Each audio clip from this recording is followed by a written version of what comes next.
ஈக்குவலான முனிவர் யாருன்னா அகத்தியர். அவருக்கு முருகப்பெருமான் தமிழை போதிச்சான். ஒரு கூட தொல்காப்பியம் போது நமக்கு வந்தது. இப்போ நம்ம பேசுறது தமிழே இல்லை, அது வேற. அப்போ சிவனை மிக பொதியவரை முனிவர் அந்த அகத்திய முனிவரை வழிபடு குருவாக கொண்டு இன்றைய தினம் சென்னையிலே பல அன்பர்களுக்கு அவர் உற்ற இடம் நீக்கி ஒரு பெரிய சித்த மருத்துவத்தில் ஒரு அருளாட்சி புரிந்து கொண்டு வருகிறார் என்று சொன்னால் அது அந்த விஜயபாபு அவர்கள் இன்றைய தினம் சிறப்பு விருந்தினராக வந்துள்ளார். நம்மிடையே நாம தான் உடம்பொழிலும் தீர்ந்து சித்த மாற்றத்தில் ஒழுங்காக நம்ம போய் இப்போ இருக்கிற காலம் வரைக்கும் 4 பேருக்கு நல்லது பண்ணி இந்த ஆன்மா மறுபடியும் பறக்காத இருக்கிற வகையில் செல்லணும் என்பதுதான் நமக்கு பேராகும். அதுக்கு உடம்பு ஒத்துழைக்கணும். அதுக்கு அகத்தியர் என்ன சொல்லியிருக்கார், சித்த பெருமக்கள் என்ன சொல்லியிருக்கார், இது எல்லாத்தையும் ஒரு 5 ஒரு 7 நிமிஷத்துக்குள்ள ஐயா அவர்கள் உரையாற்றுவார்.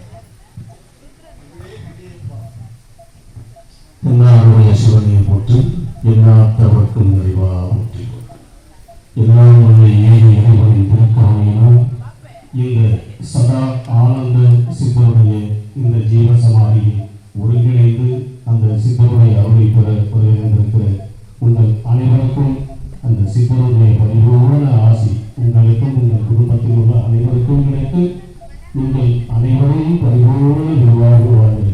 எல்லாம் அந்த இறைவனும் இவருடைய குருநாதராக இருக்கக்கூடிய அகத்திய பெருமானும் துணையின்றி உங்களுக்கு அருள் புரிய நான் வேண்டிக் கொள்கிறேன். இந்த நாள் ஒரு இனிய நாள். மக நட்சத்திரத்தில் இந்த சத ஆனந்த சித்தருக்கு நடக்கக்கூடிய ஒரு அற்புதமான ஒரு ஆனந்த பூஜை. மகன் என்றால் தாய் மனம் என்பது பொருள். இந்த தாய் மனம் கொண்டவர்கள் யார் என்றால் இந்த மக நட்சத்திரத்து அன்று அந்த ஆதியோடு இந்த ஜீவனை ஐக்கியமாக்கிக் கொள்கிற பரம்பொருளோடு தன்னை இணைத்துக் கொள்கிற அந்த மகா பாக்கியம் பெற்ற சித்தர்கள் மக்கள் தான் உண்மையிலேயே தாய் மனம் கொண்டவர்கள் என்று சித்தர்களுடைய வரலாறு சொல்கிறார். அந்த வகையில் இந்த மக நட்சத்திரத்திலே இன்றைக்கு இந்த ஆனந்தமான இந்த பூஜையில் நீங்கள் எல்லாம் கலந்து கொண்டு ஆனந்தத்தை அடைந்திருக்கிறீர்கள்.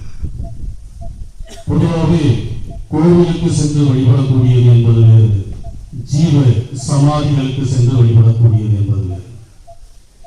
கோவிலிலே இறைவன் வீற்றிருக்கிறான், அவன்தான் நம்மை படைத்தவன். நம் நன்மைக்கும் தீமைக்கும் அவனே சாட்சி. நாம் செய்யக்கூடிய அனைத்தையும் அவன் பார்த்து கொண்டே இருப்பான். ஏனென்றால் அவையெல்லாம் நாம் அனுபவிக்க வேண்டிய கர்மாக்கள் என்று அவன் அறிந்தவன். அதனாலே அவன் பார்த்து கொண்டே இருப்பான். ஆனால் அந்த கர்மாவை நாம் கழித்து நாம் இந்த பிறவினுடைய பயனை பூர்த்தி அடைய வேண்டுமானால் குருவை வழிபட வேண்டும். அந்த குரு என்பது யார்? பொதுவாக நமக்கு சின்ன வயசுலேயே சொல்லி கொடுத்து வளர்ப்பாங்க. மாதா, பிதா, குரு, தெய்வம்.